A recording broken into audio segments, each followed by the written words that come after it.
پاکستان میں 95% خواتین نکاح کے وقت اپنا نکاح نامہ پڑھتی ہی نہیں ہیں اور اکثر یہ بھی نہیں جانتی کہ جس کاغذ پر وہ دستخط کر رہی ہیں اس کی بنیاد پر ان کی آگے کی زندگی شیپ ہوگی۔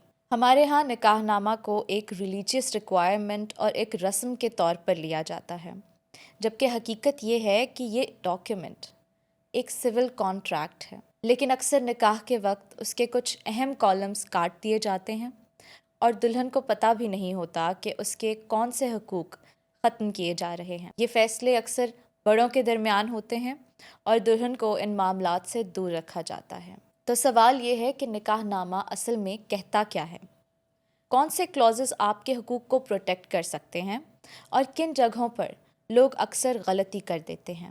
میرا نام اقرا منظور ہے اور نو یور رائٹس کے اس ایپیسوڈ میں ہم نکاح نامہ کے ہر اہم سیکشن کو ڈیٹیل میں سمجھیں گے تاکہ آپ کسی بھی کاغذ پر سمجھے بغیر دستخط نہ کریں۔ ہمارے ساتھ موجود ہیں عالیہ ملک صاحبہ، جو AGHS لیگل ایڈ سیل میں سینئر ایسوسیٹ لائر ہیں اور 1996 سے خواتین اور انسانی حقوق کے لیے کام کر رہی ہیں۔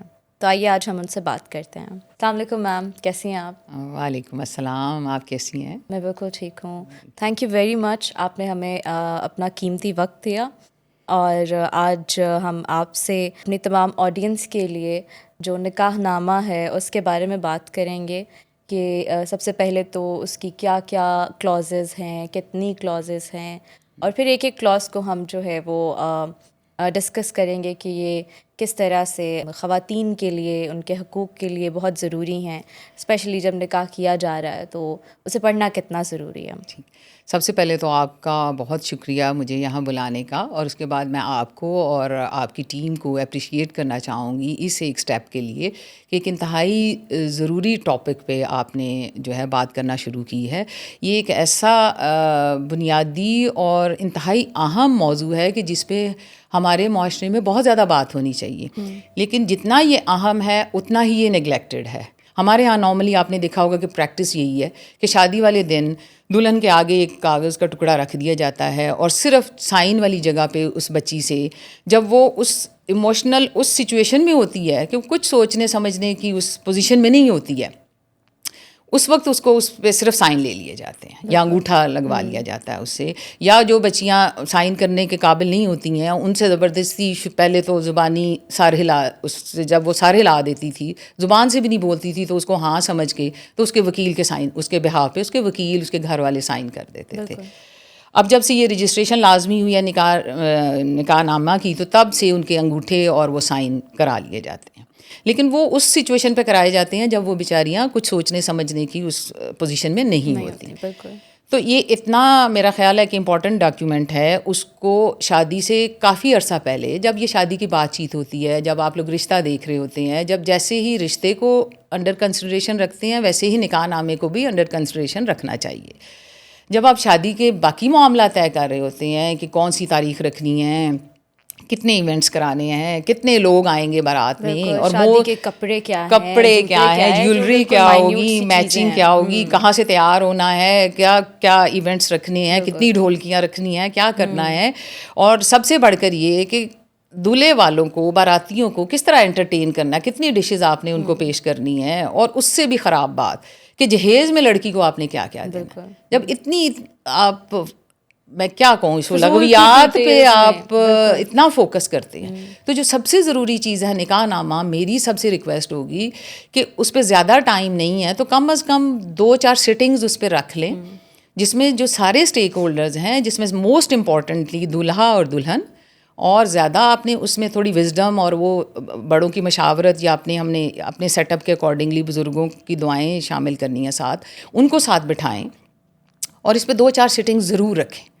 نکاح نامہ ایک سول کانٹریکٹ ہے۔ میں نے کبھی نکاح نامہ کا تو ہمیں پتہ ہے کہ نکاح کے وقت آپ نے سائن کرنے ہوتے ہیں، بس اتنا ہی پتہ ہے۔ کبھی یہ نہیں سوچا کہ یہ ایک کانٹریکٹ ہے اور اسے ایز اے کانٹریکٹ آپ نے لے کر چلنا ہے، اس میں نیگوشیٹ کرنی ہے، اپنی ٹرمز بتانی ہے، پھر آگے سے ان کی ٹرمز سننی ہے، پھر ایک مڈل گراؤنڈ پہ آ کے آپ کا ایگریمنٹ ہوگا تو پھر آپ کا نکاح ہوگا۔ Exactly, I've never thought of it. Exactly ایسا ہی ہے۔ اور شادی کی ریکوائرمنٹ بھی یہی ہے کہ دو جو ہے نا بالغ عاقل، دو لوگ اس کے علاوہ آپ کو کسی کی ضرورت نہیں ہے. وہ خود اپنی فری ول سے, اپنی آزاد مرضی سے فیصلہ کریں کہ ہم ایک دوسرے کے ساتھ شادی کرنا چاہتے ہیں. اور اس کے بعد پھر لیگل ریکوائرمنٹ ہے کہ آپ 2 وٹنس بھی آپ کے موجود ہونے چاہیے, اور اس میں مہر کی رقم فکس کی جائے گی, اور پھر اس کے بعد یہ رجسٹرڈ ہوگی.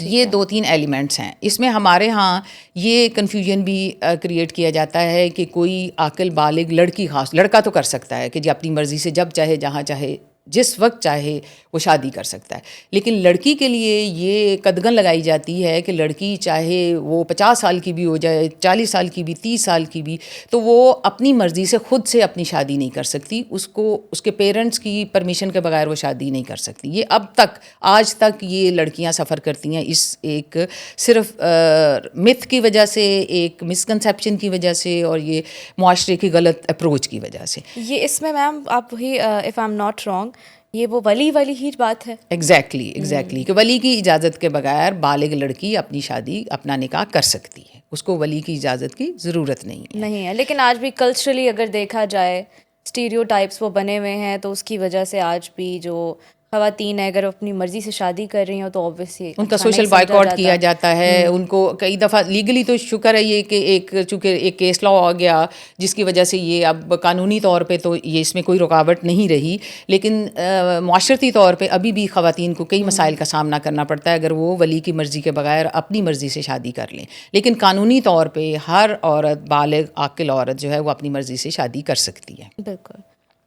میرے خیال میں میم اب ہم موو کرتے ہیں کہ کلوزز ایک ایک کر کے اگر ہم شروع کریں. ہاں, ایک صرف میں اس میں یہ بات کر دوں کہ شادی کے لیے نکاح نامہ جو ہے نا وہ رجسٹر ہونا ضروری ہے.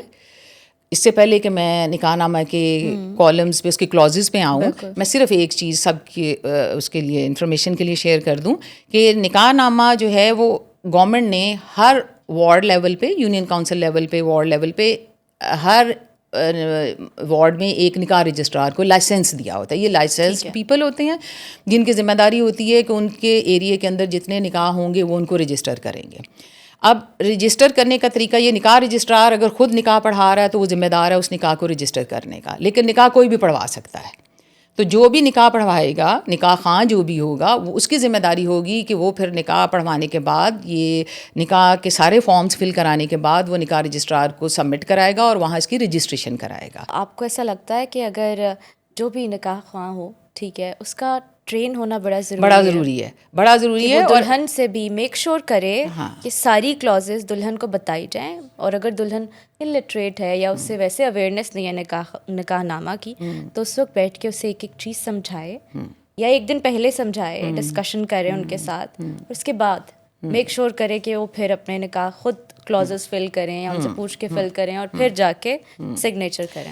بیٹا بہت ضروری ہے نکاح خان کا کوالیفائڈ ہونا, اس کا اویئر ہونا, اس کا سارے اس لاء کے بارے میں جاننا, اور اسی لیے انہوں نے رجسٹرار کی جو ہے نا ایک رکھی ہے ریکوائرمنٹ کہ نکاح خان کوئی بھی ہو رجسٹر انہوں نے کرنا ہے, کیونکہ سارے کالمز کو فل کرانا نکاح خان کی ذمہ داری ہے. اگر وہ نہیں کرائے گا تو وہ, اب لاء نے اس کو پینلائز کر دیا, اس کے ایکٹ کو. اگر کوئی کالم ان فل رہ گیا, کوئی کلوز فل نہیں کرائی, تو اب یہ رسپانسبل ہوگا وہ بندہ جو نکاح پڑھا رہا ہے, تو اس کو پینلائز کر دیا گیا ہے. اس لیے اب یہی ایک حل نکلا تھا, کیونکہ یہ نہیں کر رہے تھے. جس کا بھی آپ نکاح نامہ اٹھا کے دیکھ لیں وہ بلینک اسپیسیز ہوتی تھیں, یہ لمبی لائن لگائی ہوتی تھی. ابھی بھی اگر ہمارے دیکھنے سننے والوں میں سے کوئی بھی کسی کا بھی پرانا نکاح نامہ نکال کے دیکھ لیں گے تو 1 2 4 کالم فل ہوں گے, گواہوں کے نام ہوں گے, دولہا دلہن کا نام ہوگا, مہر کی ایک عارضی سی رقم لکھی ہوگی, اس کے بعد لائن, اگلے پورے صفحے پہ لائن, اور صرف نیچے سائن ہوئے ہوں گے. تو یہ والی, اس کو جب کوئی نہیں بن پا رہا تو پھر اب قانون بنا دیا گیا ہے کہ یہ نکاح کروانے والے کی ذمہ داری ہے کہ وہ سارے کالم فل کرائے گا, اور اگر وہ نہیں کرائے گا تو وہی سزا کا حقدار ہوگا. اب ہم میم چلتے ہیں ذرا جو نکاح کی کلوزز ہیں, میرے خیال میں ٹوٹل نکاح کی 25 سیکشنز ہوتے ہیں, 25 کلوزز ہوتی ہیں, جس میں ساری ڈیٹیلز مانگی گئی ہوتی ہیں. بالکل ٹھیک. اور اس میں پہلی ہے جی کہ دولہا اور اس کے والد کا نام اور ان کی سکونت بالترتیب, پھر ان کی ڈیٹیلز ہیں جس میں شناختی کارڈ نمبر, پھر دلہن اور اس کے والد کا نام. یہ 2 چیزیں اگر ہم انہیں ڈسکس کریں تو یہ تو بہت بیسک چیزیں ہیں. بالکل بالکل, یہ بیسک انفارمیشن دونوں فری کین کی ایڈریس, ان کا نام, ان کا. اور یہ میں یہ کہنا چاہوں گی یہاں پہ مرد حضرات کا تو نارملی آئی ڈی کارڈ بنا ہوتا ہے اور ان کی پرفیکٹ ایگزیکٹ وہ نام اور ولدیت آ جاتی ہے. خواتین کے ناموں کا بڑا کنفیوژن ہوتا ہے, جو بڑے ایشو بنتے ہیں بعد میں آ کے, کہ ان کے جو ایجوکیشنل ڈاکیومنٹس ہوتے ہیں ان پہ ان کے اور نام لکھے ہوتے ہیں, یہاں پہ کوئی نک نیم کوئی پیار سے رکھ دیا, کوئی دادی نے نانی نے, وہ والے نام آپ لوگ نکاح نامے میں لکھوا دیتے ہیں. اور یا پھر ہسبینڈ کی طرف سے کہ جی میری طرف سے یہ ہے کہ نکاح اس کا یہ نام ہے اے, اور میری خواہش ہے کہ میری بیوی کا نام بی ہو, تو اس کا نام نکاح نامے میں بی آ جائے گا. تو وہ لکھ دیتے ہیں محبت میں, رسپیکٹ میں, اس نیا رشتہ بن رہا ہوتا ہے. لیکن بعد میں پھر جب وہ اسی آئی ڈی کارڈ کو چینج کرانے جاتے ہیں, نیا بنوانے جاتے ہیں, تو وہ پھر اوریجنل ڈاکومنٹیشن ہوتی ہے نکاح نامہ, تو یہ کنفیوژن ہوتا ہے, کمپلیکیشن ہوتی ہے خاتون کے لیے. تو بہتر ہے کہ اس کو کیئرفلی فل کیا جائے, اور جو لڑکی کا دلہن کا ایکوریٹ نیم ہے اس کے ڈاکومنٹس پہ, یا اس کے پیرنٹس نے اس کے بے فارم پہ, یا اس کے برتھ سرٹیفکیٹ پہ جو ہے وہی آنا چاہیے اس پہ. ایسا ہی ہے. ایک میرا سوال تھا یہاں پر شناختی کارڈ نمبر کے حوالے سے, آئی ڈی کارڈ نمبر دونوں کا لکھا ہوا ہے. پنجاب میں جو منیمم ایج ہے بچی کی شادی کی وہ ہے 16, اور بچے کی شادی کی ہے لڑکے کی 18. اب 18 سے پہلے آئی ڈی کارڈ تو نہیں بنے گا, یعنی اس کیس میں اگر کوئی 18 سال سے اوپر کا لڑکا ہے اور 16 سے اوپر کی لڑکی ہے, ابھی 18 کی نہیں ہوئی, اس کا آئی ڈی کارڈ نہیں ہے, تو وہ کس طرح سے اس کا آئی ڈی کارڈ لکھیں گے؟ یہاں اس کا تو آئی ڈی کارڈ نمبر نہیں ہے, کس کا لکھا جائے گا یہاں؟ دیکھیں یہ بڑی عرصے تک چائلڈ میرج ریسٹرینٹ ایکٹ میں, چونکہ چائلڈ کی ڈیفینیشن یہی تھی کہ میل چائلڈ جو ہے وہ 18 ایئرس کا, اور فیمیل چائلڈ کی ڈیفینیشن انڈر دا 16 تھی. تو پھر یہ بڑا اس چیز کو ایکسپلائٹ کیا جاتا رہا, 16 سال کی بچیوں کو شادیوں میں دیا جاتا رہا, کیونکہ 16 سال کے انڈر جو بچی ہے اس کی ممانعت ہے شادی کی, لیکن 16 سال سے اوپر 18 سال تک جو نہیں ہوئی اس کی کوئی ممانعت نہیں تھی, جو کہ ہمارے جیسی این جی اوز بڑی ایفرٹ کر رہی تھی کہ اس کو بھی جو فیمیل چائلڈ کی ایج بھی 18 کی جائے, اس کو 18 تک انڈر میرج ہی سمجھا جائے, اس کی شادی کو اس کو شادی کے قابل نہ سمجھا جائے. لیکن چونکہ چائلڈ میرج ریسٹرینٹ ایکٹ میں چائلڈ کی ڈیفینیشن فیمیل چائلڈ کی 16 ایئر دی ہوئی تھی, تو اس سے بہت زیادہ بچیوں نے سفر کیا. اب الحمدللہ شکر اللہ کا کہ ہماری کوششیں رنگ لائیں, اور اب فیبرری 2026 میں اب پنجاب میں آرڈیننس آ گیا ہے جس کے تحت فیمیل چائلڈ کی ایج بھی 18 کر دی گئی ہے. ابھی نوٹیفائی ہوا ہے, ابھی نوٹیفائی ہو گیا ہے الحمدللہ, اور میں بڑی خوش ہوں اور ریلیکسڈ ہوں کہ اب آپ کے سوال کا جواب بھی مل جائے گا کہ اب جب بچی 18 کی ہوگی ڈیفینیٹلی اس کا شناختی کارڈ بھی ہوگا, اور پھر یہ ہمارا جو نکاح نامے کا کالم ہے یہ صحیح طریقے سے پر ہو سکے گا. چلے میم یہ تو آگے فیوچر کی بات. ہاں ابھی پیچھے کیا ہوتا رہا ہے؟ پیچھے ایسے ہی ہوتا رہا ہے بیٹا, کہ یا تو اس کے باپ کے شناختی کارڈ کا نمبر لکھ لیتے رہے ہیں, یا اس کی ماں کا شناختی کارڈ لیتے رہے ہیں, یا پھر وہی پریکٹس جو ہماری کہ بلینک چھوڑ دیا یا لائن لگا دی کہ اننیسیسری ہے. اور یہ وہ واحد ڈاکیومنٹ ہے کہ جس پہ کسی کی کوئی پوچھ گچھ نہیں ہوتی تھی کہ یہ آپ نے فل کیوں نہیں کیا, یا نہ فل کرنا اس کو نہیں سمجھا. شکر ہے کہ یہ اب یہ ایک آفینس اس کو سمجھا جاتا ہے کہ اگر پراپرلی فل نہ کیا گیا, تو اب وہ باؤنڈ ہیں نکاح خواں یا نکاح رجسٹرار کہ اس کو فل کرنے کے. اگر دلہن بیوہ یا متعلقہ ہے اور اس کے بچے ہیں تو ان کی تعداد اور نام. اچھا, اس سیکشن میں جب میں یہ پڑھی تھی تو مجھے ایسا لگا کہ بچوں کی بات تو ہوئی ہے, یا اگر کوئی دلہن جو ہے کوئی خاتون اس کے بچے ہیں لیکن پہلی شادی سے اور ڈائیورس ہو چکا ہے, یا کوئی بھی ایسی صورتحال ہوئی ہے کہ اسے الگ ہونا پڑا, یا ہسبینڈ کی ڈیتھ ہو گئی, تو زیادہ تر ایسی خواتین جو ہیں وہ بچوں کی سیفٹی کے لیے شادی کرتی ہیں. اگلی شادی اپنے لیے نہیں کرتی, بچوں کی سیفٹی کے لیے کرتی ہیں. تو یہاں پر بچوں کی کفالت جو ہے, ان کی دیکھ بھال, اس کا مینشن نہیں کیا گیا. بس یہ لکھا گیا کہ اگر ان کے بچے ہیں تو ان کی تعداد اور ان کا نام. ٹھیک ہے, آپ کو لگتا ہے کہ یہاں وہ کلاس میں ایڈیشن ہونی چاہیے کہ ان کی کفالت کا لکھنا چاہیے کہ ہسبینڈ کرے گا یا نہیں کرے گا, یا عورت یہ شرط رکھ سکتی ہے کہ تم کرو گے؟ ٹھیک ہے, یہ جب ہم نکاح نامے کے آگے کلازز دیکھیں گے نا, تو آگے کلازز آئیں گی نان نفقے کے حوالے سے بھی. وہ میرا خیال اسپیسیفکلی ہیں ہسبینڈ اینڈ وائف جو اس وقت سائن کر رہے ہوں گے نکاح نامہ, ان کی. یہ جو آپ ایشو ریز کر رہی ہیں یہ بڑا امپورٹنٹ ایشو ہے, لیکن اس کو جو لیجسلیشن کی لاجک تھی کہ اس میں کیوں نہیں اس کو ایڈ کیا گیا, میرا خیال ہے اس کی طوالت کو, اس کی لینتھ کو دیکھتے ہوئے کہ بہت لمبا نہ ہو جائے, اس لیے اس کو اس میں ایڈ نہیں کیا گیا. دوسرا اس میں یہ ہے کہ اس کو لازماً نکاح نامے کا پارٹ بننا چاہیے، لیکن اگر اس کو ان کی کلازز کا پارٹ نہیں بنانا تو اس میں قانون نے دوسری سہولت دی ہوئی ہے کہ آپ دونوں فریقین کوئی ایگریمنٹ ایک تیار کر کے اس کو نکاح نامے کے ساتھ لاف کر سکتے ہیں. اچھا. اور اس کو آگے جہاں نان نفقے والی کلازز آئیں گے اس میں ہم مینشن کر سکتے ہیں کہ اس کا اور اس کے بچوں کا جو اتنا خرچہ وہ جو لاف کیا ہوا ہے ایگریمنٹ اس کے اکارڈنگلی وہ پے کرے گا. تو یہاں اگر ایسی کوئی سچویشن ہو کہ جہاں کوئی اگر بیوہ ہے یا مطلقہ عورت ہے اور وہ اس کے بچے ہیں پہلی شادی سے یا پہلے شوہر سے، اور ان کا جس دوسرے شوہر سے جسے وہ شادی کرنے جا رہی ہے وہ کمٹ کرتا ہے کہ میں ان کو بھی مینٹین کروں گا یا میں ان کا خیال رکھوں گا، یا کسی ایسے وعدے پہ اگر دوسری شادی کر رہی ہے عورت، تو وہ یہ وعدہ بلیک اینڈ وائٹ میں آنا چاہیے، ایک ایگریمنٹ کی صورت میں ہونا چاہیے، اور وہ ایگریمنٹ اس نکاح نامے کے ساتھ لگا کے اور پھر نان نفقے والے کالم میں اس کو مینشن کر دینا چاہیے. 6 میں ہے کہ دلہن کی عمر یا تاریخ پیدائش، اگر دلہن کی طرف سے کوئی وکیل مقرر کیا گیا ہے تو اس کا نام، ولدیت اور سکونت. اچھا، اس میں میم ہم بڑا ایک ایشو ہے پاکستان میں رہا، چائلڈ میرج بہت زیادہ، سندھ میں دیکھ لیا جائے، ایون پنجاب، اور اسپیشلی ہمارے ہاں جو مائنورٹیز ہیں ان کے ہاں جو بچیاں ہیں وہ چائلڈ میرج کا شکار ہوتی ہیں. اس کے حوالے سے میں تھوڑا سا بس اس سے ٹچ کرنا چاہ رہی تھی کہ اگر ایک بچی ہے، اس کی عمر 15 ہے یا 14 ہے اور اس کی شادی کر دی گئی ہے کسی سے، یا اس نے اپنی مرضی سے کی ہے، اسے ورگلایا گیا ہے کیونکہ وہ ایڈلٹ تو ابھی نہیں ہے، اب اگر اس کی شادی کر دی گئی ہے تو یہاں پر کیا اس کی ایج 14، 15 یا 16 لکھی جا سکتی ہے؟ نکاح نامہ کیا وہ ویلڈ ہوگا؟ دیکھیں، پہلے یہ کرتے تھے کہ ہمارے ہاں جو پریکٹس تھی یا ہمارے آفس میں GHS میں جو ہماری آبزرویشن میں چیزیں آئیں کہ اگر سندھ میں 18 ایئرس کی بچی کی شادی آپ نہیں کر سکتے اور بچی 14، 15، 16 کی ہے، تو وہ وہاں سے اس کو لے کے بچی کو پنجاب آ جاتے تھے، کیونکہ پنجاب میں 16 سال کی بچی کی سے اوپر کی شادی لیگل تھی، انلیگل نہیں تھی. تو اس کو وہ لے آتے تھے یہاں اور یہاں پہ شادی کر کے اور پھر وہ واپس چلے جاتے تھے. سندھ میں 18 ہے، 18 ہے بالکل. اب پنجاب میں بھی ہو گئی ہے، ہاں 16 سے اوپر کی نہیں ہے. اور اگر نہیں اور اگر وہ 14، 15 سال کی بچی بھی ہوتی تھی تو وہ غلط اس کی ایج مینشن کر دیتے تھے، یہاں پہ 16 سال لکھ دیتے تھے کیونکہ 16 سال یہاں پہ الاؤڈ تھا. انڈر 16 چائلڈ کنسیڈر ہوتی تھی پریویس پنجاب کے لا کے اکارڈنگلی. لیکن اب جو ہے، اب فیبرری 2026 میں جو ہمارا آرڈیننس آ گیا ہے اس کے اکارڈنگلی اب پنجاب میں بھی اب چائلڈ جو ہے وہ 18 ایئر سے انڈر بچی یا بچہ، فیمیل یا میل چائلڈ، وہ چائلڈ ہی کنسیڈر ہوگا اور اس کی شادی آفینس ہوگی. اور رجسٹرار کے لیے یہ پابندی کر دی گئی ہے، اس کے لیے لازمی قرار دے دیا گیا ہے کہ وہ کوئی چائلڈ میرج رجسٹر نہیں کرے گا.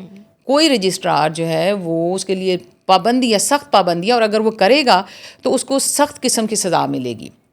اس کو سزا بھی ملے گی، ریگرس امپریزنمنٹ بھی ملے گی اور جرمانہ بھی ہوگا. اور اس کے ساتھ ساتھ جو ایڈلٹ کسی چائلڈ سے شادی کرے گا، اگر کوئی بڑا شخص ہے اور وہ کسی بچی سے شادی کرے گا، اس کے لیے بھی شدید ترین سزا ہے، آفینس ہے، اور اس کو سخت سزا ملے گی، ریگرس امپریزنمنٹ اس کے لیے ہوگی اور فائن بھی ہوگا. اس کے علاوہ وہ پیرنٹس یا وہ گارڈین جو مائنر کی شادی کرائیں گے، چائلڈ کی شادی کرائیں گے، وہ بھی جو ہے نا وہ اسی امپریزنمنٹ اور اسی فائن کا وہ بھی شکار ہوں گے، ان کو بھی یہ ملے گی. اور یہ جو ہے یہ قابل دست اندازی پولیس جرم ہے، پولیس فوراً گرفتار کر سکتی ہے. یہ نان بیلیبل آفینس ہے اور یہ نان کمپاؤنڈیبل آفینس ہے. اب اتنا سیریس اس آرڈیننس کے انڈر اس کو آفینس قرار دیا گیا ہے کہ اگر آپ کسی انڈر ایج چائلڈ کی شادی کریں گے، رجسٹرار بھی سزا پائے گا، اس کا شادی کرنے والا میجر جو ہے وہ بھی سزا پائے گا، گارڈین یا پیرنٹس بھی سزا پائیں گے، اور اس میں صلح نہیں ہو سکے گی. یہ اسٹیٹ کے اگینسٹ آفینس ہوگا اور 90 دن کے اندر سیشنز کورٹ کو جوریسڈکشن دی گئی ہے کہ وہ اس کو ڈیسائیڈ کر کے اور فوری سزا دیں گے. تو اس لیے امید ہے ختم تو نہیں ہوگا لیکن کافی حد تک اس کو روکنے میں ہمیں مدد ملے گی. اس کے بعد اگر ہم دیکھیں کلاز نمبر 7، 8، 9، یہ تو ہے گواہوں کے بارے میں کہ 2 گواہ ہوتے ہیں. اس کے بعد کلاز نمبر 11 جو ہے گواہوں کے نام، ان کی ولدیت، وہ بھی انفارمیشن ہے. 12 میں شادی سر انجام پانے کی تاریخ، یہ بھی بڑی امپورٹنٹ ہے. اس کے بعد جو مین چیز ہے جس کی مجھے سمجھ نہیں آئی پڑھ کر بھی، وہ میں آپ سے پوچھوں گی، وہ ہے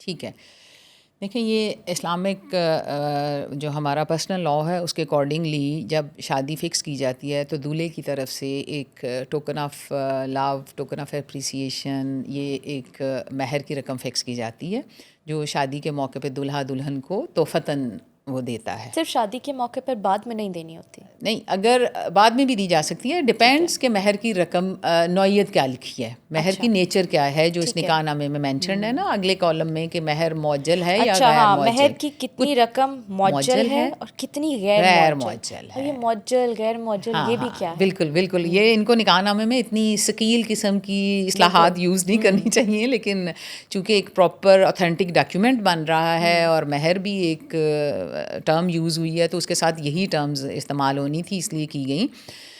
معجل جو ہے اس کا مطلب ہے on demand, pay able on demand, کہ مہر کی رقم جو اگر معجل لکھی جائے گی تو وہ پھر جب بیوی ڈیمانڈ کرے گی وہ شوہر پہ دینا لازمی ہوگا، شوہر پہ لازمی ہوگا کہ وہ فوراً بیوی کی ڈیمانڈ پہ وہ ادا کرے.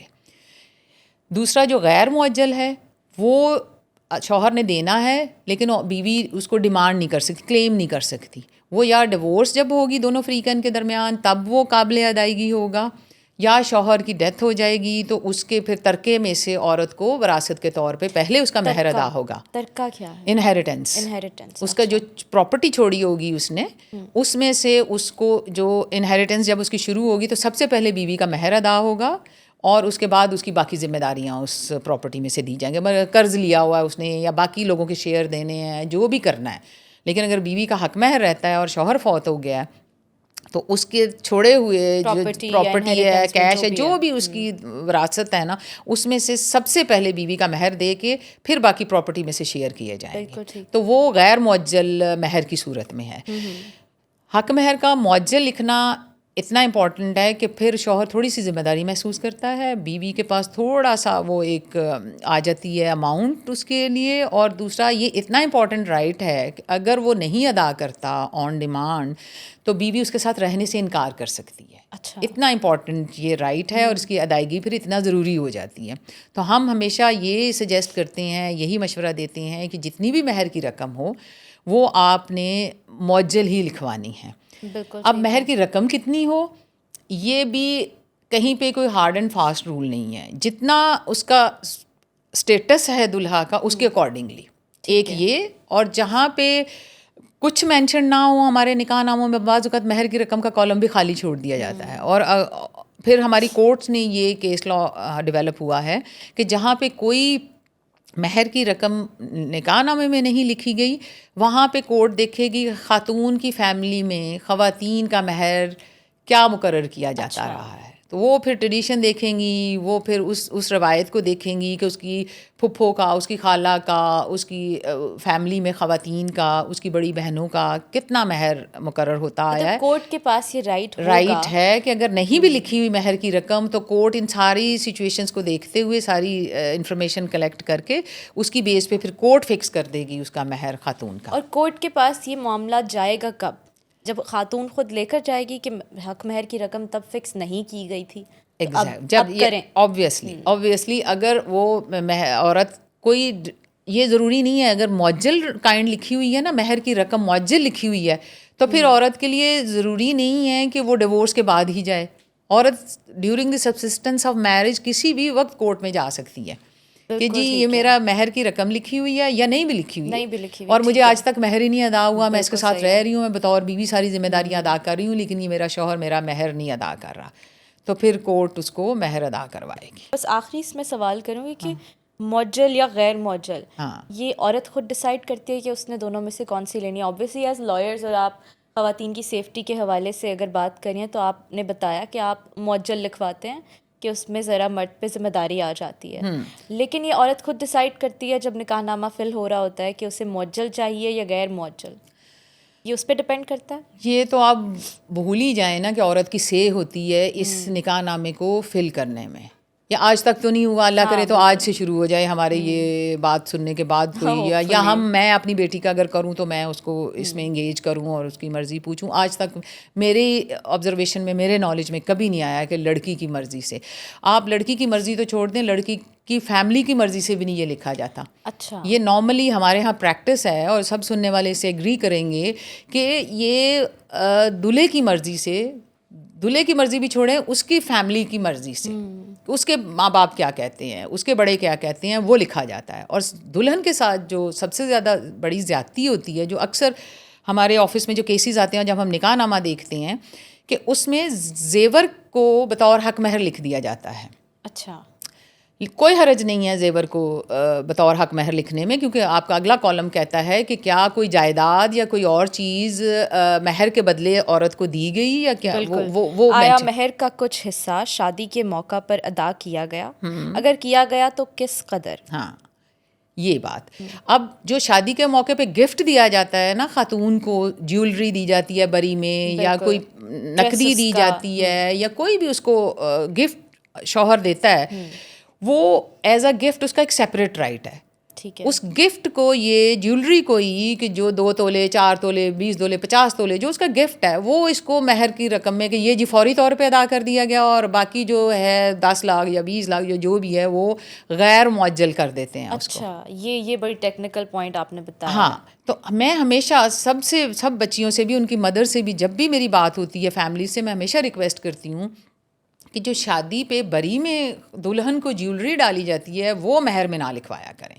وہ جیولری اس کا ایک الگ رائٹ ہے, بری کے گفٹس اس کا الگ رائٹ ہے, مہر اس کا ایک اور رائٹ ہے. آپ اس کے ایک ہی 2 رائٹس ایک کالم میں کیوں کر دیتے ہیں؟ پہلے ہی عورتوں کو رائٹ لینا ایک بہت مشکل کام ہے, اور پھر اس کے 2 رائٹس کو آپ ایک میں کر کے ایک رائٹ اس کا ضائع کر دیتے ہیں. یعنی اگر ماں باپ لکھوا رہے ہیں تو بری کا جو سامان ہے وہ الگ لکھوائیں, اور حق مہر کا جو ہے معجل لکھوائیں, اور وہ الگ ہو. جو بری کے زیورات ہیں ان کو مہر میں کبھی نہ لکھوائیں. ٹھیک ہے, بالکل نہ لکھوائیں, کیونکہ وہ بری کے زیورات وہ دلہن کا حق ہے, وہ اس کو کوئی واپس نہیں لے سکتا. مہر کی رقم جب لکھی ہوگی تو پہلے ہمارا لا ہوتا تھا کہ جب خاتون خدا نخواستہ جب شادی کامیاب نہیں ہوتی اور وہ خلا لینا چاہتی ہے, تو اس کو وہ مہر کی رقم پرانے قانون کے مطابق پوری کی پوری واپس کرنا پڑتی تھی. اچھا, تو اس طرح ڈبل سفر کرتی تھی عورت, ایک اس کا بری کا گفٹ گیا, دوسرا اس کا مہر کی رقم حالانکہ یہ تو گفٹ تھا, وہ نہیں دے سکتی واپس اس کو, لیکن چونکہ آپ نے اس کے گفٹ کو مہر کی رقم میں لکھوا دیا, تو مہر تو خلا کی صورت میں سے واپس کرنا تھا, تو پھر اس کو وہ 2 طرح سے سفر کرتی تھی عورت, اپنا گفٹ بھی گیا اس کا اور مہر کی رقم بھی گئی. اچھا, اب نئے قانون کے مطابق اگر عورت خلا لیتی ہے تو اسے یہ جو بھی حق مہر کی رقم ہوگی وہ واپس کرنی پڑے گی. اب جو ہے ہماری بہت زیادہ ایفرٹس کے بعد اب کافی حد تک قانون میں بہتری آ گئی ہوئی ہے. اب خلا لینے کی صورت میں خاتون جو ہے وہ اگر تو اس کا معجل ہے یا غیر معجل, یہ دونوں پہ ڈپینڈ کرتا ہے کہ جو بھی کائنڈ لکھی ہوگی, ایک اس کو 50% وہ رکھ سکتی ہے, اور ایک 75% مہر کی رقم اپنے پاس رکھ سکتی ہے. ایک میں صرف 25% اس کو واپس کرنا پڑتا ہے, اور ایک میں صرف 50% کرنا پڑتا ہے, لیکن کرنا پڑتا ہے. اس لیے مجھے ہمیشہ میری یہ کنسرن ہوتا ہے بڑا کہ بچی کے جو گفٹس ہیں ان کو بری کے گفٹس جو ہیں ان کو نکاح نامے میں مت لکھوائیں مہر کے رقم کے طور پہ. مہر کی رقم انڈیپینڈنٹ لکھوائیں, چاہے وہ جتنی بھی لکھوائیں, تھوڑی لکھوائیں, کم لکھوائیں, زیادہ لکھوائیں, وہ اس سے کوئی فرق نہیں پڑتا, لیکن یہ کس کا الگ رائٹ ہے, بری کے گفٹ اس کا الگ رائٹ ہے. اچھا, اسی طرح اگر کلاز میں فار ایگزامپل معجل یا غیر معجل 10 لاکھ 20 لاکھ 1 کروڑ لکھوا دی ہے حق مہر, لیکن وہ آدمی جو ہے کیونکہ شادی ہو گئی, اب تو گھر والی بات ہو گئی, تو وہ کانٹریکٹ تو کوئی امپلیمنٹ ہوتا نہیں ہے, پھر ہمارے یہاں پریکٹس اس طرح ہوتی ہے, تو وہ پے نہیں کرتا آدمی اپنی بیوی کو, کیونکہ بیوی تو اب بیوی ہے. تو اس کے بعد اگر خاتون کبھی خلا لیتی ہے تو وہ پھر کانٹریکٹ میں تو لکھ دیا گیا کہ میں نے اتنی پے کرنی تھی, نکاح ہو گیا مطلب وہ پے ہو گئی, یہ کنسیڈر کیا جائے گا کہ وہ تو پے ہو گئی ہے, حالانکہ ایکچولی پریکٹس میں نہیں کی اس نے پے. جب عورت خلا لے گی تو وہ واپس کیسے کرے گی جب اسے ملے ہی نہیں, اسے کانٹریکٹ کی بیسس پہ تو کرنا پڑے گا واپس. بالکل, یہ دیکھیں اس کالم میں آپ نکاح نامے کا دیکھیں گی کہ اگر آپ کلوز تو اسی میں ہے کہ آیا مہر کا کچھ حصہ ادا کر دیا گیا, اور اگر کیا گیا تو کس قدر. یہ جو میں ہمیشہ ہم فوکس کرتے ہیں اور ہمیشہ یہ لوگوں کو تاکید کرتے ہیں کہ نکاح نامہ نہ صرف پڑھیں, خود اپنی سپرویژن میں لکھوائیں اور لکھنے کے بعد پھر پڑھیں غور سے اور پھر اس پہ سائن کریں. اب یہاں پہ خاتون کو ملا نہیں ہوتا, لیکن چونکہ وہ ہمارے ہاں یہ بھی ہے کہ جی یہ رخصتی نہیں کرنی جب تک مہر کی رقم ادا نہ ہو, تو وہ کہتے ہیں کہ چلو لڑکے کے پاس نہیں, ابھی لکھ دو, گھر جاتے ہی دے دے گا. ایسا ہی ہے. تو وہ بعض اوقات یہاں پہ لکھوا دیتے ہیں کہ فرض کریں کہ اگر 10 لاکھ روپے حق مہر ہے اس کا یا 10,000 روپے ہے, تو وہ کہیں گے 5,000 دے دیا گیا, 5,000 معجل اور 5,000 غیر معجل. جو 5,000 معجل جو موقع پہ ادا کر دیا گیا اور 5,000 غیر معجل. اب وہ 5,000 اس کا نہیں ادا ہوا, لیکن چونکہ وہ کہتے ہیں جی رخصتی سے پہلے ادائیگی ضروری ہے, یہ بھی ایک ہمارے ہاں غلط بات پھیلی ہوئی ہے. تو وہ اس کو لکھ دیتے ہیں. بعد میں جب وہ خاتون ڈیورس کے لیے جاتی ہے تو اس کو وہ 10 کا 10 واپس کرنا پڑتا ہے, کیونکہ اس کو تو ملا ہی نہیں ہوتا 5,000. بالکل. تو اس کو 10 کا 10 اس میں سے اس کی پرسنٹیج کے 50% یا اس کا 25% اس کو پے کرنا پڑتا ہے.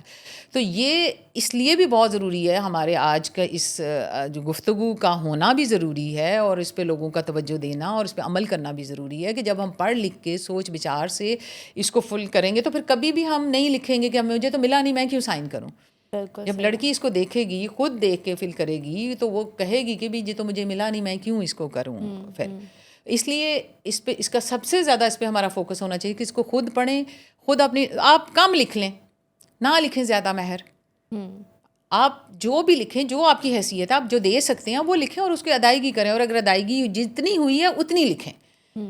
یہ مت کریں اپنی ایک جھوٹی اس کے لیے شان کے لیے یا اپنے معاشرے میں ایک اپنے آپ کو بنانے کے لیے بڑا کہ آپ غلط اس میں رقم لکھ دیں اور غلط اس میں اندراج کرا دیں. آپ کم رقم لکھ دیں, آپ کم کی ادائیگی کی, لیکن جو فیکٹ ہے وہ اس میں نریٹ کریں اور دونوں فریق ہیں جو صحیح بات ہے اس کو پڑھ کے پھر سائن کریں. اچھا, اس سے اگلی جو کلاز ہے, کلاز نمبر 16, آیا پورے مہر یا اس کے کسی حصے کے عوض میں کوئی جائیداد دی گئی ہے؟ اگر دی گئی ہے تو اس جائیداد کی صراحت اور اس کی قیمت جو فریقین کے مابین طے پائی. بڑی امپورٹنٹ کلاز, بڑی امپورٹنٹ کلاز, بڑی امپورٹنٹ کلاز.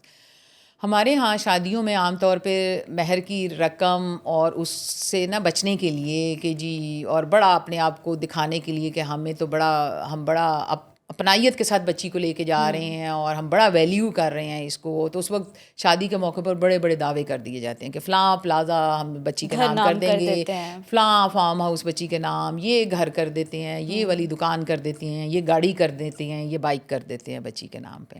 وہ ویسے ہی لکھ دیا جاتا ہے کہ ہم نے یہ والی بائک موٹر سائیکل کا نام لکھ دیا اور 2 مرلے کا مکان لکھ دیا, 2.5 مرلے کی دکان لکھ دی یا 5 مرلے کا فلانی چیز لکھ دی. صرف یہ لائن لکھی ہوتی ہے اس والے کالم میں. اچھا. اور کل کو خدا نہ خواستہ اختلافات ہوئے, عدالت جانے کی نوبت آئی, اب عدالت میں کیا ثابت کریں گے آپ 2 مرلے کہاں پہ ہیں, وہ 5 مرلے کہاں پہ ہیں, یہ جو ہونڈا سٹی گاڑی تھی کون سی گاڑی تھی, کون سا بائک کا ماڈل کیا تھا, اس کا نمبر کیا تھا, کیا چیز تھی جو آپ نے دی, اور وہ ملکیت کس کی تھی پہلے جو آپ نے نام کیا. ایگزیکٹلی. کیا وہ اس بچے دلہے کی تھی جس سے وہ مانگ سکتی ہے, جس کا لے سکتی ہے. سو اس کا مطلب یہ ہے کہ جو چیز اس میں لکھوائی جائے اس کے کاغذات یعنی ٹرانسفر جب آپ کر رہے ہوتے ہیں وہ ایک الگ کانٹریکٹ ہوتا ہے. اس کم از کم اس کی پوری ڈیٹیل اس میں دے دیں. ٹرانسفر اگر وہ فوری طور پہ نہیں بھی کرتے تو اس پراپرٹی کی پوری ڈیٹیل دیں. اگر اس کے ڈاکومنٹس ہیں تو وہ اٹیچ کر دیں, نہیں ہے تو صرف ڈیٹیل دے دیں, پلاٹ نمبر دے, فلاں فلاں اور جگہ پورا کمپلیٹ ایڈریس اس کا دیں. کوئی گاڑی دے رہے ہیں گاڑی کا پورا دیں, اس کا ماڈل دیں, اس کا نام دیں, اس کی دیں کہ اس کی ملکیت ہے, دولہے کی ملکیت ہے جو ہم بچی کے نام لگا دیں گے. بالکل صحیح. اس کی پوری انفارمیشن دیں اور جتنی اماؤنٹ اگر کوئی ہے یا کوئی اور چیز ہے اس کا بھی اس میں اسپیسیفکلی مینشن کریں, اس کی مالیت بھی لکھیں جو پراپرٹی آپ دے رہے ہیں کہ اتنے لاکھ کی ہے, اتنے کروڑ کی, اتنے ہزار کی, یہ والی پراپرٹی ہم اس دلہن کے نام کرتے ہیں. بالکل. اگر پہلے ٹرانسفر ہو جائے تو اس سے تو اچھی بات ہی کوئی نہیں ہے, لیکن اگر نہیں ہوتی, کوئی کمٹ کر رہے ہیں نا آپ, یہ ایک ایگریمنٹ کر رہے ہیں, کانٹریکٹ کر رہے ہیں, تو آپ اس میں اس کی اسپیسیفکیشن کمپلیٹ لکھیں کہ یہ چیز ہم اس کو کر رہے ہیں. ورنہ ہم خوار ہو جاتے ہیں, وہ طلاق دی اور بھاگ گیا, اور اس کے بعد ہم کہاں سے یہ 2 مرلے ہوا میں ڈھونڈتے پھریں, خلا میں ڈھونڈتے پھریں, کہاں ہیں. اگر وہ یہ اسپیسیفکیشن ہوگی, وہ طلاق دے کے جہاں مرضی بھی چلا جائے, ہم وہ ڈھونڈ لیں گے, ہم کورٹ سے اس کا آرڈر لے لیں گے, ڈگری لے لیں گے, ہم اس کی ایٹ لیسٹ کورٹ کو بھی پتا ہوگا, ایگزیکیوشن کرا لیں گے جا کے کہ یہ جگہ پڑی ہے, یہ پلاٹ ہے, یہ گھر ہے, یہ دکان ہے, یہ اس کا پوزیشن ہمیں دیا جائے, یہ اس کانٹریکٹ کے اکارڈنگلی یہ ہماری ہے. تو اس لیے اس کی اسپیسیفکیشن ہونا بہت ضروری ہے جو بھی پراپرٹی حق مہر کے عوض دی جائے دلہن کو. بالکل ٹھیک ہے. اچھا میم، اب یہ 17، 18 اور 19 کلاز بہت امپورٹنٹ ہیں، کیونکہ میں نے پڑھا، کچھ سمجھ آئی کچھ نہ آئی، لیکن اتنا پتہ تھا کہ یہ امپورٹنٹ ہیں. اس میں سب سے پہلے تو خاص شرائط اگر کوئی ہوں، اب یہ خاتون کی طرف سے ہوں گی، مطلب دلہن کی طرف سے ہوں گی یا دلہا کی طرف سے ہوں گی، اور اگر دلہن کی طرف سے ہیں یا دلہا کی طرف سے ہیں تو کیا شرائط ہونی چاہیے اسپیشلی خواتین کے لیے؟ دیکھیں، یہ کانٹریکٹ ہے نکاح نامہ، اور اس میں جتنی کلازز ہیں وہ مینشنڈ ہیں. اب یہ ایک کلاز دی ہوئی ہے دونوں پارٹیز کو، دلہا اور دلہن کو فیسیلیٹیٹ کرنے کے لیے کہ کوئی ایسا ایشو ان کے درمیان آ جاتا ہے جس کا اس میں ذکر نہیں ہے. جیسے آپ نے پہلے بچوں کی پہلی شادی سے بالکل وہ یہ تھا، بیوی کے بچوں کی کفالت کا ذکر ہے، وہ اس میں آ جاتا ہے. یا کوئی اور ایشو ایسا ان سین جو نہیں پہلے پریڈکٹ کرتے لیکن اس وقت شادی کے دوران سمجھ آتی ہے کہ یہ ہو سکتا ہے، تو آپ اس کو اس میں ایڈ کر سکتے ہیں. نارملی جو ہماری آبزرویشن میں آیا ہے کہ اس میں لکھا جاتا ہے کہ اگر شوہر بلا وجہ بیوی کو طلاق دے گا تو یہ تھوڑی سی سیکیورٹی خواتین نے اس میں لی ہوتی ہے اپنے لیے، جو کہ نارملی تو یہ بلینک ہوتا ہے، اس پہ کٹ لگا ہوتا ہے. آج تک بہت کم، ریئر 2-4 میرے سامنے نکاح نامے ایسے آئے ہیں جس میں جو بہت کوئی انسیکیورٹی تھی خواتین کو، تو لڑکیوں نے اس میں لکھوایا تھا کہ اگر یہ ہمیں بلا وجہ ڈیورس کرے گا تو اس میں ہمیں تھوڑی اماؤنٹ دے گا، یا کسی نے کہا تھا کہ اس کی یہ گاڑی میری ہو جائے گی، یا کچھ اس نے مانیٹری کمپنسیشن کا اس میں مینشن تھا. تو یہ کلاز اسپیسیفکلی ان ایشوز کے لیے کام آتی ہے کہ اگر کوئی ایسا ایشو ریز ہو جائے جو ان کلازز میں مینشن نہیں ہے تو وہ اس میں آپ مینشن کر سکتے ہیں. دونوں فری کین کر سکتے ہیں، یہ دونوں کے لیے ہیں، ہسبینڈ وائف دونوں اس کو یوٹیلائز کر سکتے ہیں. ٹھیک ہے. ویسے اگر خواتین اس میں کچھ لکھوانا چاہیں تو ایز اے لائر آپ کیا سجیسٹ کریں گی کہ کیا چیزیں لکھوانی چاہیے جس سے ایٹ لیسٹ ان کا جو ہسبینڈ ہے وہ ذمہ داری بھی فیل کرے اور خواتین کو بھی ایک طرح سیکیورٹی مل جائے؟ دیکھو، میرے خیال میں تو سب سے پہلے خواتین کو اتنی ہمیں آزادی دینی چاہیے، اتنا ان میں اعتماد لانا چاہیے کہ وہ بندے کی سلیکشن کے وقت اتنی ان میں صلاحیت ہو کہ وہ اچھے بندے کی سلیکشن کریں. کہ ان کو کیونکہ ہم نے بہت نوٹ کیا کہ جب آپ ٹھیک بندے کی چوائس آپ کی ٹھیک ہوگی تو پھر آپ کو یہ کلازز اور یہ ساری کنڈیشنز یہ بھی آپ کو فائدہ دیں گی کہ وہ ان کو عمل کرے گا اس کے اوپر. تو اس لیے خاتون کی سیکیورٹی، اس کی اسٹرینتھ اس میں ہے کہ وہ صحیح چوائس کرے، فری ول کے ساتھ کرے، اپنی مرضی سے کرے، اپنے خواہش سے کرے اور اپنے شوق سے کرے، مجبوری سے نہ کرے، کسی پریشر کے انڈر آ کے نہ اپنی شادی کرے، فری ول کے ساتھ وہ اس کو کرے. اور اس میں پھر وہ ان ساری کلازز سے ہٹ کے مجھے سب سے زیادہ امپورٹنٹ اس میں کلاز لگتی ہے مہر والی، اور اس کے بعد مجھے لگتی ہے ڈیلیگیٹڈ رائٹ آف ڈیورس والی. اور وہ بغیر کسی کنڈیشن کے ہونی چاہیے، بغیر کسی کنڈیشن کے. ڈیلیگیٹڈ رائٹ آف ڈیورس جو ڈیلیگیٹ کیا جاتا ہے نا، وہ بغیر کسی کنڈیشن کے ہونا چاہیے. اگر کوئی اس پہ ساتھ کنڈیشنز اٹیچ کر دیں گے نا تو وہ پھر عورت کے لیے کمپلیکیٹ ہوں گی چیزیں.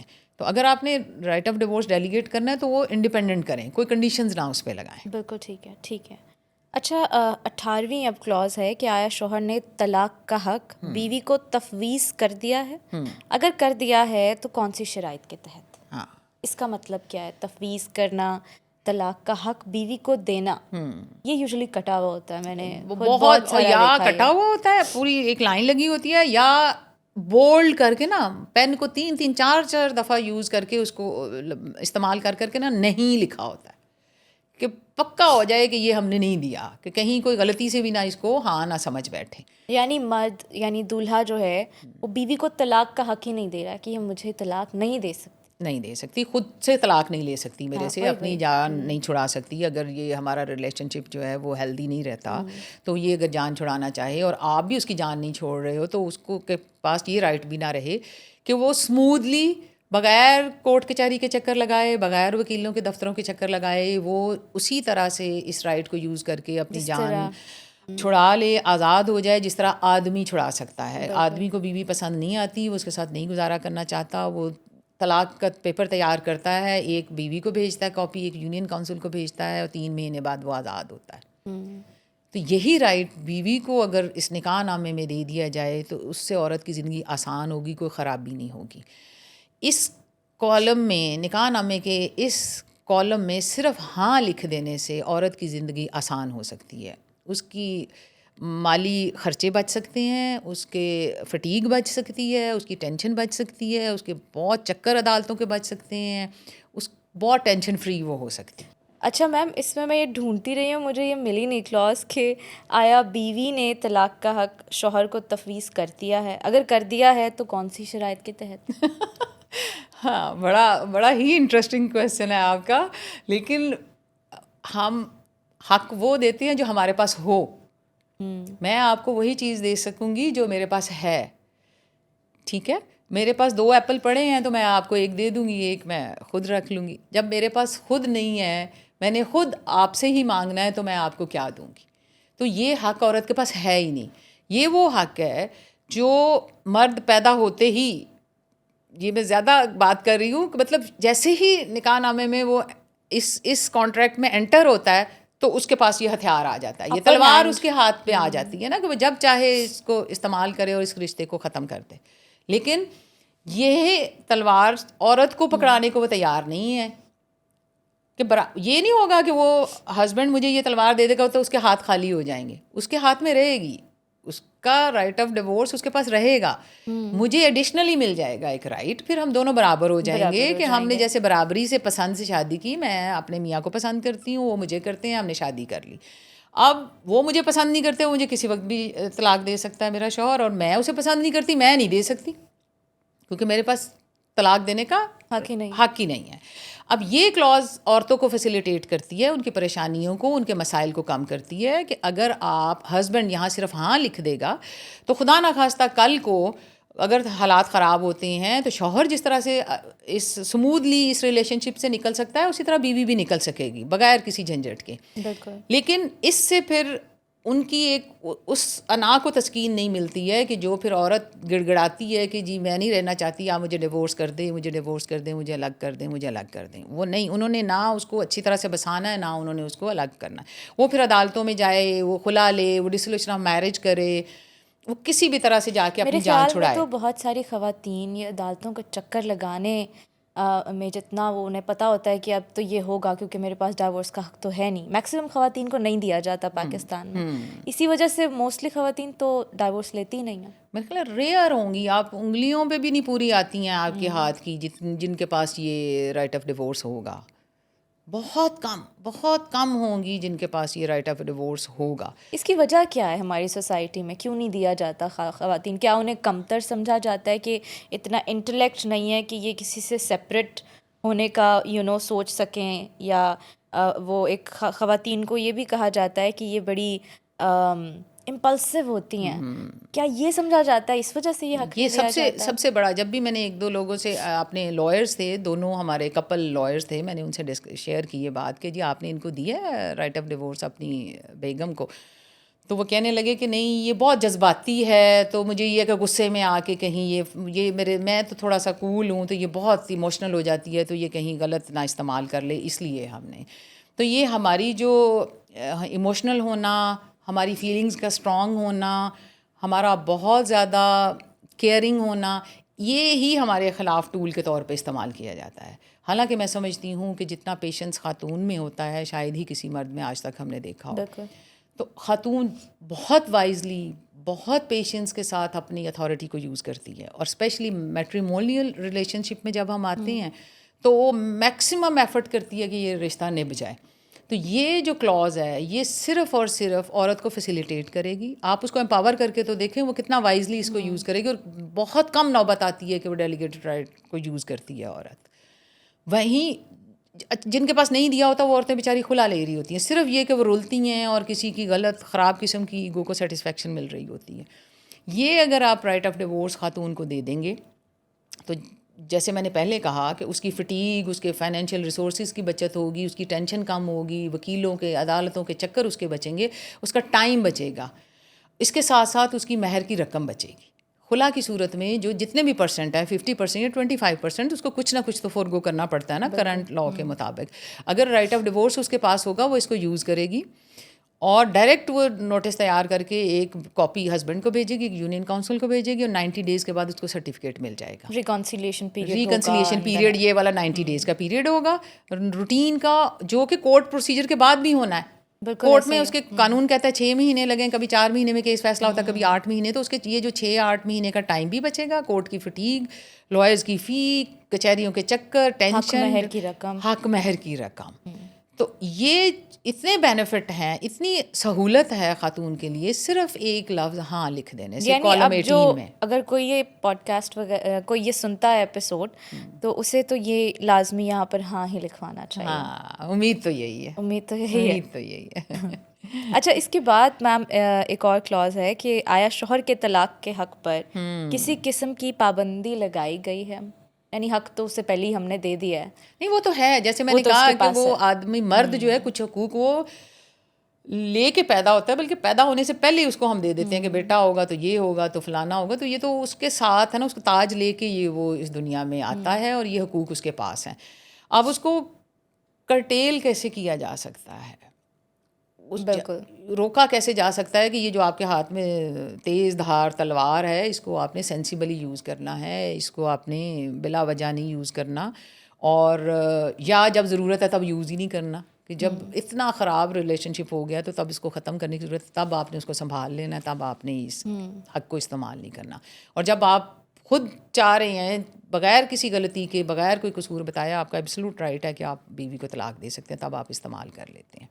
اس صورت میں عورت اپنے آپ کو سیکیور کرنے کے لیے اس کالم میں کوئی بھی جو بھی چاہے, زیادہ تر اس میں مانیٹری جو ہے وہ لکھا جاتا ہے کہ مجھے یہ کمپنسیشن دے گا, ٹھیک ہے, اگر دوسری شادی کرے گا مجھے گھر الگ لے کے دے گا, الگ گھر میں رکھے گا, اتنا خرچہ دے گا, یا اتنا جو ہے نا کیش پے کرے گا.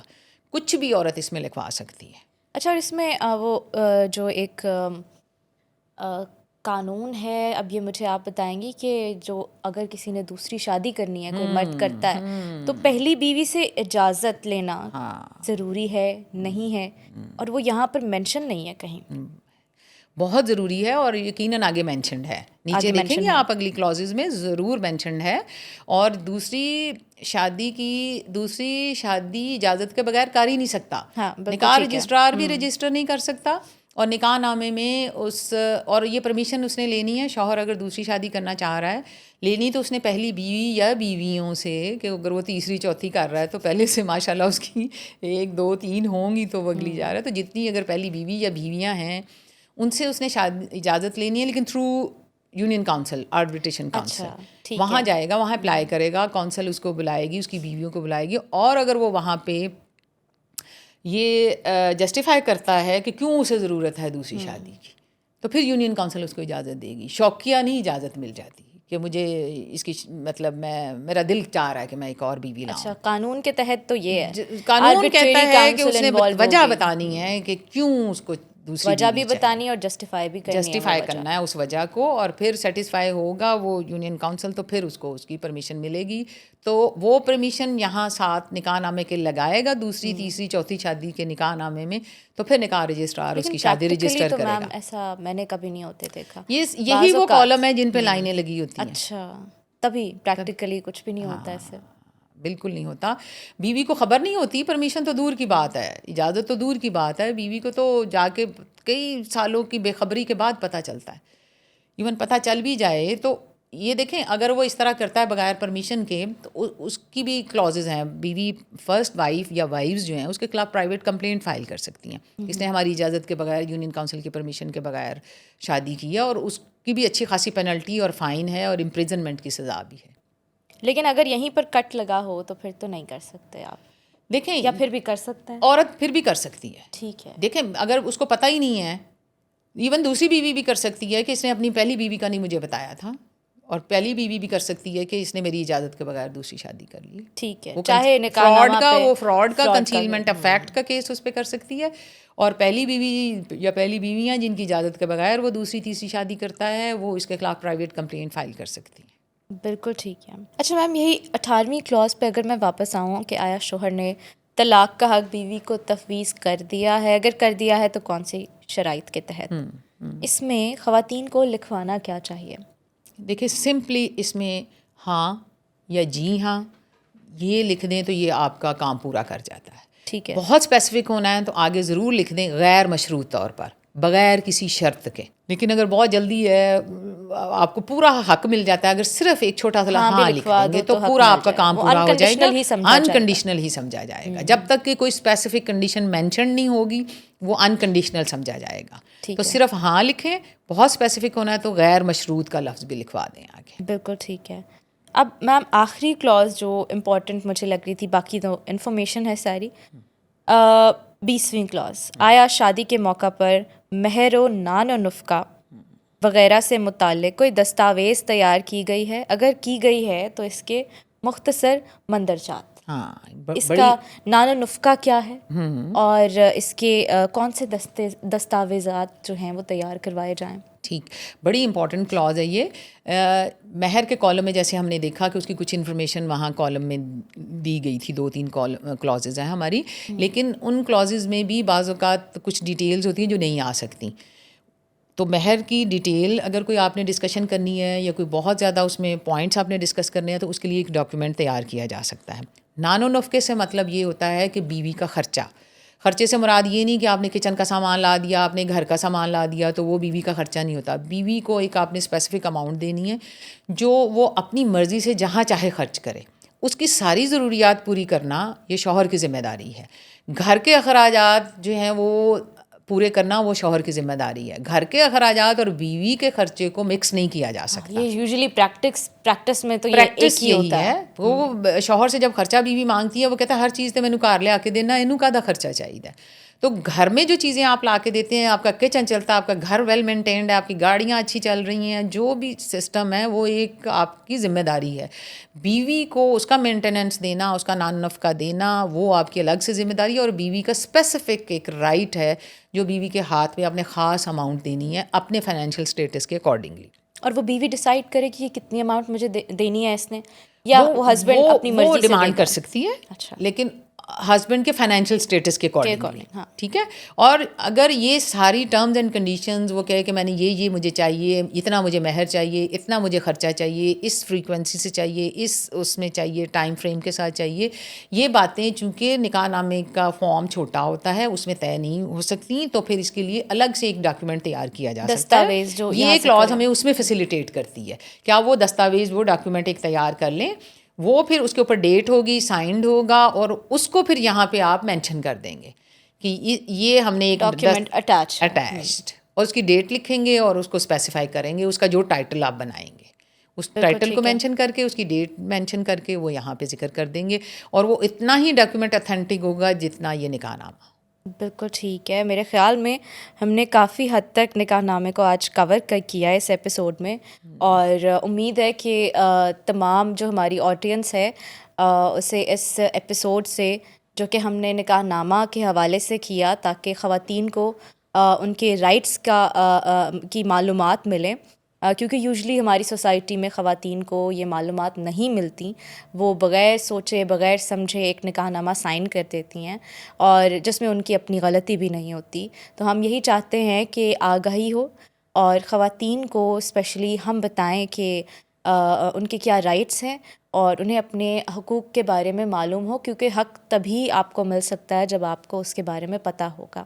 تھینک یو ویری مچ میم کہ آپ نے ہمیں اگین وقت دیا, اور دوسرا اتنی ڈیٹیل سے اور اتنے اچھے طریقے سے خواتین کے جو حقوق ہیں نکاح نامہ میں ان پر آپ نے جو ڈیٹیل سے ڈسکشن کی تاکہ خواتین کو ان کے حقوق کا پتہ چل سکے, اور بعد میں جو مسائل آتے ہیں خواتین کی پوری زندگی میں ایک چھوٹے سے سگنیچر کی وجہ سے جو وہ کر دیتی ہیں بغیر جانے بغیر پڑھے, اس کی وجہ سے جتنے مسائل آتے ہیں, اب شاید اگر کوئی یہ دیکھے تو اسے یہ مسئلہ کبھی نہ پیش آئے جو باقی خواتین جو اس سے پہلے شادیاں ہو چکی ہیں یا جنہیں نہیں پتہ ان کی زندگی میں جو مسئلے آتے ہیں وہ شاید اب میری یا کسی اور لڑکی کی زندگی میں نہ آئے جنہیں یہ چیزیں پتہ ہوں گی. So thank you very very much for your time.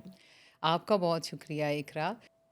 Know your rights میں ہم اسی طرح ان حقوق پر بات کرتے رہیں گے جو قانون میں ہمارے لیے موجود تو ہیں لیکن اکثر ان پر عمل نہیں ہوتا کیونکہ لوگ ان سے واقف ہی نہیں ہیں.